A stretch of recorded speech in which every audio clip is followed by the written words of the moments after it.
Nous nous tenons aujourd'hui en ce lieu sacré, le musée du Panthéon national, là où reposent les cendres de nos pères fondateurs et où veille avec une profonde solennité l'âme de la nation.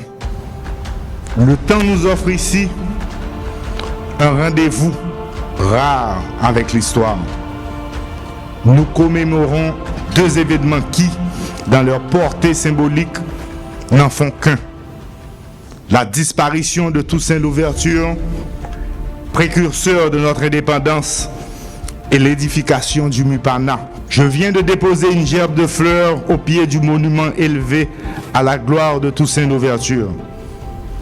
Ce geste simple relève d'un devoir de mémoire et d'une piété civique essentielle. Car devant ce monument, nous ne saluons pas seulement un gouverneur ou un stratège. Nous nous inclinons devant une certaine idée de la dignité humaine. Il y a 223 ans, dans la cellule glacée du fort de Joux, loin des tropiques et de sa terre natale, l'Empire crut faire taire un homme. Il enchaîna son corps, sans comprendre qu'il libérait une conscience appelée à traverser les siècles. Le 7 avril 1803, face à l'oubli imposé, Toussaint Louverture laissa ces mots devenus prophétie. En me renversant, on a abattu à Saint-Domingue que le tronc de l'arbre de la liberté. Il reposera par les racines, car elles sont profondes et nombreuses. C'est là le génie de Toussaint Louverture.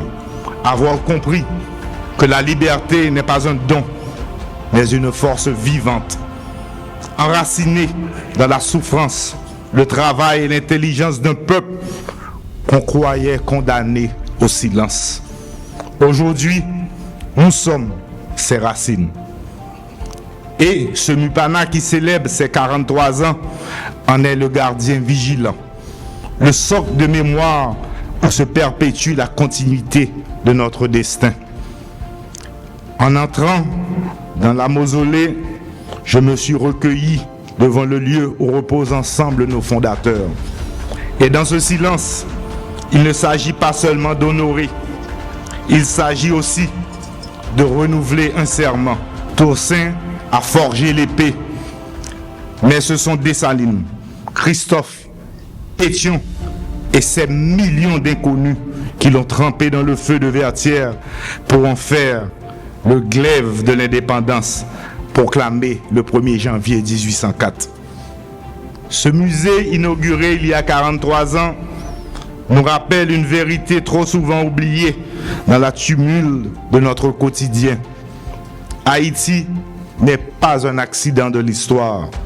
Haïti est un acte fondateur. Ce lieu n'est pas un simple espace de mémoire. Il est un carrefour de la conscience où dialoguent les sacrifices et les idées. Nous commémorons aujourd'hui une mort, celle d'un homme qui a voulu édifier une patrie sur la terre de Saint-Domingue, et une naissance, celle d'un lieu de mémoire à Port-au-Prince. Et en cette rencontre se dessine une leçon pour notre présent. Toussaint Louverture a pensé avec une modernité saisissante que l'État et la liberté ne s'opposent pas, ils se conditionnent. Il a compris que la souveraineté sans organisation est fragile, mais que l'ordre sans justice est stérile. Son arrestation, sa déportation, sa mort au fort de Joux ne furent pas une fin. Elles furent un basculement. En disparaissant, loin des siens, Toussaint a transformé une révolte en une idée universelle. Nous, Haïtiens du 3e millénaire, traversons nos propres épreuves. Et parfois, nous avons le sentiment de revivre des forts de Joux contemporains. La précarité, l'insécurité, la défiance.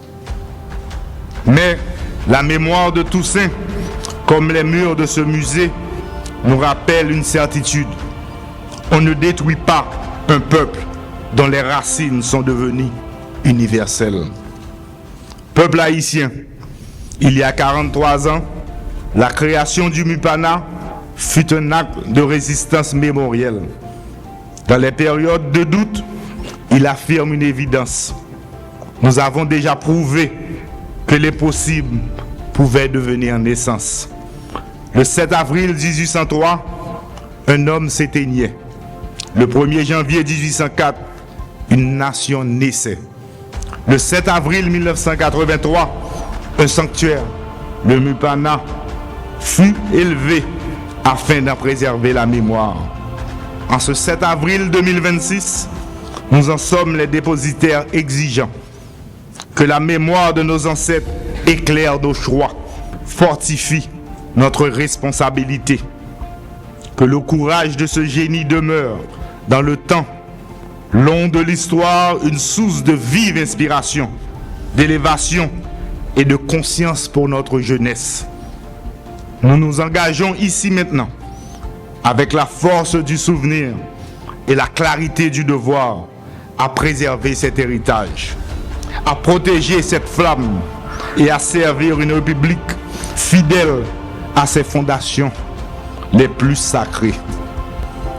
Devant l'histoire qui nous juge, devant la nation qui nous interpelle, devant la mémoire de ceux qui nous ont précédés, nous réaffirmons notre volonté avec constance, avec fidélité et surtout avec un profond sens du sacré républicain. Vive Toussaint Louverture, vive le MUPANA, vive Haïti. Merci.